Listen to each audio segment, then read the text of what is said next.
एतन्निशम्य मुनिना विहितं परीक्षित व्यासात्मजेन निखिलात्मदृस्मान्ने तत्पादमूलमुपसृत्य नतेन मूर्धना बद्धाञ्जलिस्त्रिविधमाः सविष्णुरातः।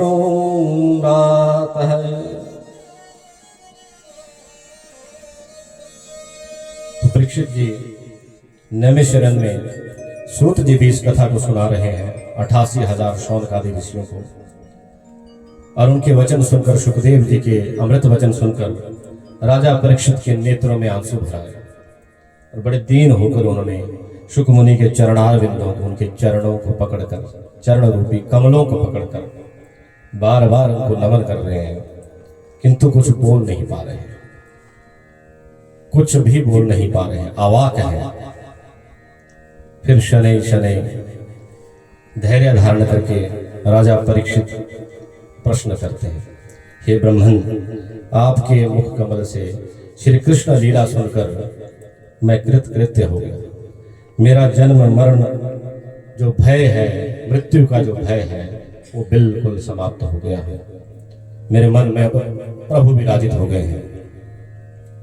आपके द्वारा कही गई श्री कृष्ण कथा जो है इतनी मधुर है, इतनी मधुर है कि मैंने अपने कान की जो दो दोने हैं, ये दोनाओं रूपी जो मेरे कान हैं, इनसे मैंने उनका श्रवण किया और मेरे सभी भय और शोक जो है वो दूर हो गए और मुझे ब्रह्म निर्वाण की प्राप्ति अब हो गई है।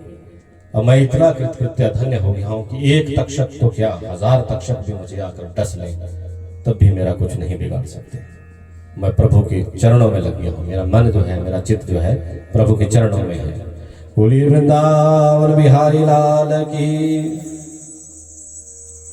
और कहा कि मैं कुछ देर मौन रहना चाहता हूँ।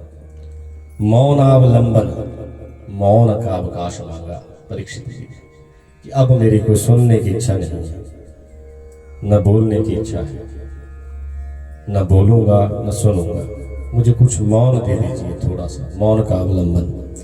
इत्युक्तस्तम मनुज्ञाप्य भगवान बादरायणिः जगाम भिक्षुभिः साकं नरदेवेन पूजितः।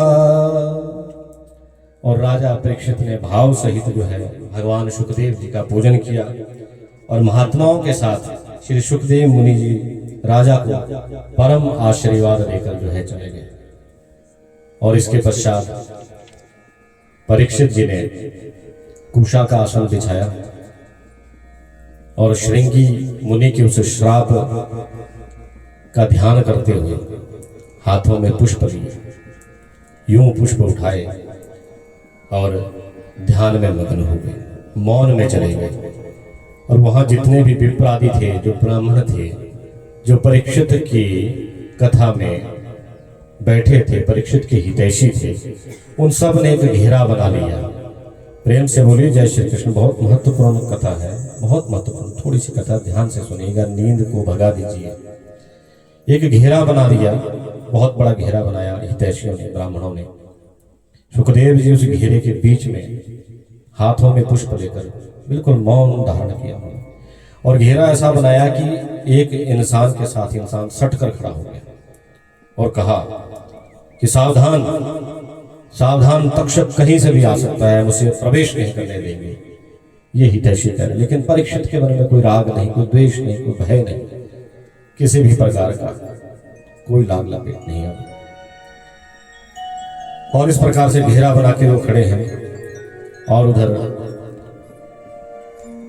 काल रूपी तक्षक जो है बड़ा फुफकारता हुआ अपने जीभ से अपने ओंठों के दोनों कोनों को चाटता हुआ, फुफकार मारता हुआ जो है बड़ी तेज गति से, द्रुत गति से जो परीक्षित की ओर बढ़ता हुआ जा रहा है। और क्या होता है कि रास्ते में गरुड़ विद्या के बहुत बड़े धनी, बड़े वीरता कश्यप ऋषि जो ब्राह्मण है वो उन्हें मिलते हैं। और तक्षक जब कश्यप को देखता है तो थोड़ा सा घबरा जाता है। ये तो गरुड़ विद्या के माहिर हैं, विष हरता है, विष का हरण करने वाले हैं। तो कहते हैं, पूछते हैं, ये विप्रदेव भगवान आप कहाँ जा रहे हैं? वो द्विज का रूप धारण किया होता है तक्षक ने, ब्राह्मण का रूप उसने भी धारण। बोले ये तक्षक नाग आने वाला है और राजा परीक्षित को डसेगा, जैसे ही डसेगा मैं उसका जहर उतार दूंगा। बोली जय श्री कृष्ण। वृंदावन बिहारी लाल की। अब तक्षक सन्न कि ये तो होनी तो है, लेकिन अगर ये कश्यप ऋषि विषैला उस विष को हर लें, गरुड़ विद्या से उसका जहर निकाल दें, तब तो सब उलट पुलट हो जाए। और वो अपने रूप में साक्षात तक्षक के रूप में प्रणाम करते हैं कश्यप जी को कि वो तक्षक मैं ही हूं प्रभु, और आप मुझे रोक नहीं सकते। और कहते हैं कि दोनों के बीच में परीक्षा हुई, बहुत बड़ी परीक्षा हुई। तक्षक ने कहा कि आप जहर उतार सकते हैं? बोले हाँ, मैं किसी भी विषैले से विषैले सर्प का जहर उतारने में माहिर हूं। अपने मंत्रों से, अपने वेद मंत्र से, अपनी विद्या से, गरुड़ विद्या से किसी भी प्रकार का जहर उतार सकता हूं। तो तक्षक ने, कहते हैं, वहीं एक वट वृक्ष, हरे भरे वट वृक्ष को डसा। उस वृक्ष को डसा और वो वृक्ष भस्मीभूत एकदम जल गया, पत्ते ही पत्ते उसके बिखर के नीचे गिर गए। और कहा कि आपके मंत्रों में शक्ति है तो इस वृक्ष को हरा करके दिखाइए। और कश्यप मुनि ने कुछ ही क्षणों में उस वट वृक्ष को फिर से हरा भरा कर दिया।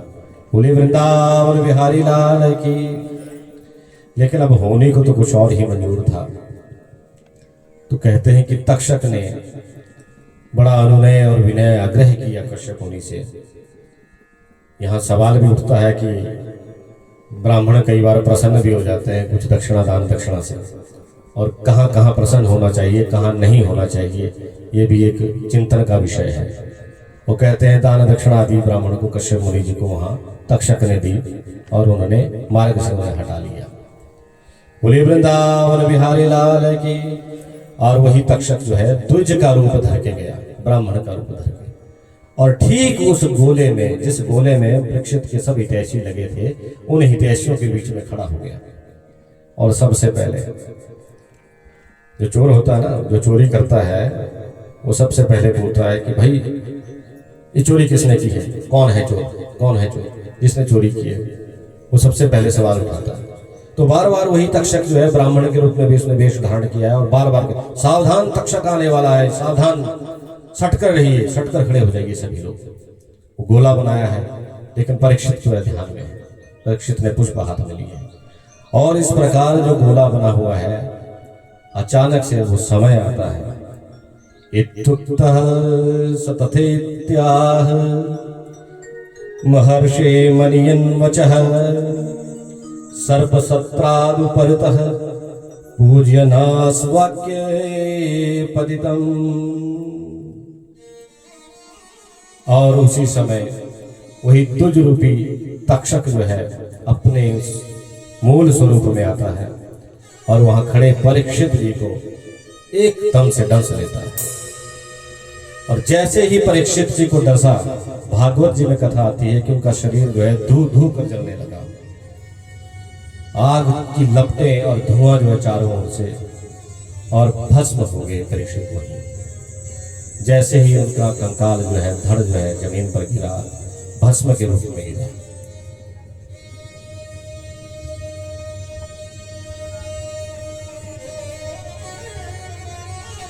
सर्पसत्रादुपरितः पूज्यानां वाक्यपदे। और उसके बाद वो परम मोक्ष को प्राप्त होते हैं। भागवत में कथा है कि इसी प्रकार का विमान जो है वो वैकुंठ लोक से आता है, और परीक्षित जी अपने दिव्य रूप को धारण करते हैं। बड़े दिव्य रूप उन्होंने बनाया, और उस विमान में परीक्षित जी बैठे और वैकुंठ धाम को चले गए।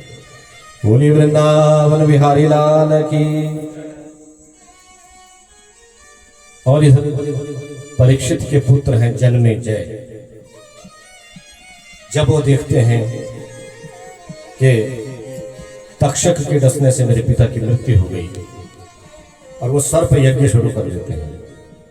सभी ब्राह्मणों को, विद्वान ब्राह्मणों को बैठाकर इधर से उधर से जहां से भी सर्प नजर आते हैं, उन सर्पों को उठा उठाकर हवन कुंड में फेंकना शुरू कर देते हैं और सर्पों का सर्वनाश करना शुरू करते हैं, संपूर्ण उनके वंश का कुल का नाश करना शुरू कर देते हैं। और वही तक्षक जो है वहां से भागता है और कहाँ पहुंचता है? इंद्र के दरबार में, और इंद्र की कुर्सी से लिपट जाता है और इंद्र से प्रार्थना करता है, देवराज इंद्र से, कि मुझे बचा लीजिए। और इधर सभी सर्प जो है नष्ट हो गए, केवल तक्षक बचा है। अब जन्मेजय पूछते हैं, ब्राह्मणों से पूछते हैं, ये तक्षक क्यों नहीं जल रहा है इस यज्ञाग्नि में? तो वो कहते हैं कि उसे साक्षात देवराज इंद्र का जो है सानिध्य प्राप्त है, उनकी सुरक्षा जो है, तक्षक की सुरक्षा देवराज इंद्र कर रहे हैं।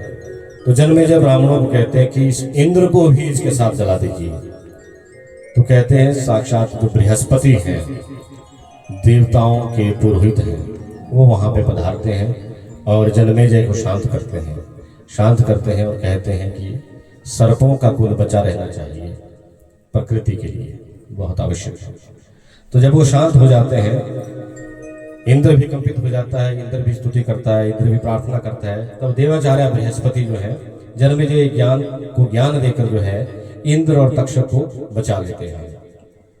और इस प्रकार से बृहस्पति जी की बात सुनकर जो नाग यज्ञ है, वो सर्प यज्ञ है, वो समापन होता है। और वैशंपायन मुनि से जो है जन्मेजय जो है महाभारत का श्रवण करते हैं।